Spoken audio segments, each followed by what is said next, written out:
হঠাৎ আজকে কেন বগুড়া গেলাম সেটা আজকে জানাবো। সো হ্যালো এভরিওয়ান, আসসালামু আলাইকুম, ওয়েলকাম জানাচ্ছি আমার একটা ডেইলি ব্লগে। আমি কিন্তু প্রথমেই বলে রাখতেছি যে আমি পুরো ভিডিও করতে পারিনি, একটু একটু করে রেখে দিয়েছি সবগুলো ভিডিও। আসলে এটা আমার বাসার ভিডিও ছিল, যখন যেদিন আমরা বগুড়া থেকে বগুড়ায় যাবো আর কি, সেদিনের ভিডিও ছিল। তো বিকেলে আপনাদের ভাইয়া একটু নাস্তা নিয়ে এসেছিল, তো সেটাই আমি একটু খাচ্ছিলাম। আর মেয়েও খাচ্ছিল, তখন মেয়েটা অনেক সুস্থ ছিল, ভালো ছিল আর কি। তো আমরা মা মেয়ে খাচ্ছিলাম আর একটু দুষ্টুমিও করতেছিলাম। ও বলতেছে, মা তুমি খেও না, তুমি আর খেতে পারবে না। আমি বললাম, মা একটু খাই। তো ওর সঙ্গে মজা করে দেখেন রাতে হুট করে হচ্ছে বাবার বাসার উদ্দেশ্যে রওনা দিয়েছি। কারণ মেয়েটা একটু স্ক্যাবিস রোগটা আছে না, তো ওইটা হচ্ছে আমার মেয়ের হাতে ধরা পড়ছে। তো এই জন্য ভাবতেছি একটু ডাক্তারের কাছে যাব হুট করে, যেহেতু শুক্র শনি জামাইজানের একটু বন্ধ অফিস, তো সেজন্য একটু যাব।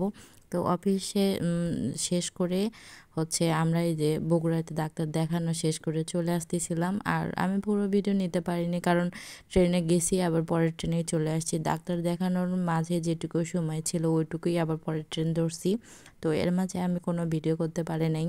ট্রেনে যতক্ষণ ছিলাম ততক্ষণ মেয়েটা একটু ভালো ছিল, তারপর থেকেই শুরু হয়ে গেছে। ট্রেন থেকে যখন আমরা নামছি প্রায় আধা ঘন্টা পর থেকে হুট করে ওর হচ্ছে জ্বর এসে গেছে। কেমন খুব একটা খারাপ লাগতেছিল আচ্ছা বাচ্চাটার জন্য। আসলে খুবই মানে কষ্ট পাচ্ছিলাম যে হুট করে মেয়েটার আবার জ্বর এসে গেছে। কয়েকদিন আগে ওর জ্বর ভালো হয়ে গেছিলো, আমি এর আগের ব্লগে আপলোড করেছিলাম। ওই যে দেখেন আমার মেয়েটা অনেক সুস্থ ছিল, ট্রেনের মধ্যে ও লেখাপড়া করতেছিল। আমার খুবই ভালো লাগতেছিল ভিডিওটা দেখার সঙ্গে, আসলে আমার মনটা অনেক খারাপ হয়ে যায়। এখনকার জ্বরগুলো আসলে এত খারাপ, মানে একটু পর পরই আসতেছিল হচ্ছে, মানে একদিন একটু ভালো ছিল, 2 দিনেও মাঝে ভালো ছিল, হুট করে আবার জ্বর এসে গেল কেন যে আমি আসলে বুঝলাম না।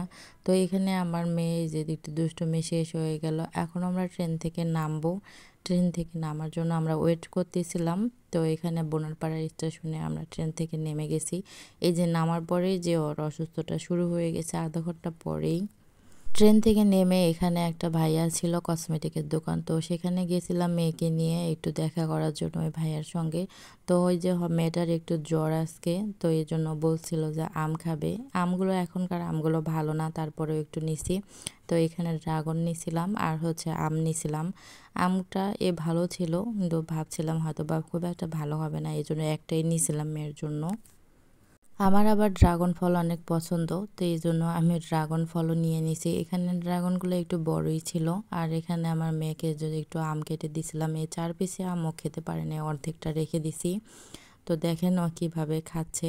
আসলে কি বাচ্চারা যদি কোনো কিছু খেতে চায়, মায়েরা মনে হয় কলিজাটা কেটে ওদেরকে দিবে, এভাবে দেওয়ার চেষ্টা করে, কিন্তু তারপরেও তার পরিবারের কাছে কোনো নাম পায় না। এখানে দেখেন আমার মেয়েটা অনেক সুন্দর করে আম খাচ্ছে। আসলে কেউ নজর দিবেন না, মাশাআল্লাহ বলে যাবেন। আমি জানি ছোট বাচ্চাদেরকে দেখলে ফেসবুকে কোথাও কারো ছবি দেখলে মাশাআল্লাহ বলতে হয়, কারণ নাকি নজরে লেগে যায়। তো এই ছিল আমার আজকের ভিডিও। কেমন হয়েছে অবশ্যই কমেন্ট করে জানাবেন। সবাই ভালো থাকবেন, সুস্থ থাকবেন, আর আমার মেয়েটার জন্য অবশ্যই দোয়া করবেন যেন ও তাড়াতাড়ি সুস্থ হয়ে যায়। এখানে ওকে ভিডিও করতেছিলাম, ও বারবার বলতেছিল যে মা আমাকে ভিডিও করো না। এই ছিল আজকের ভিডিও। আসসালামু আলাইকুম।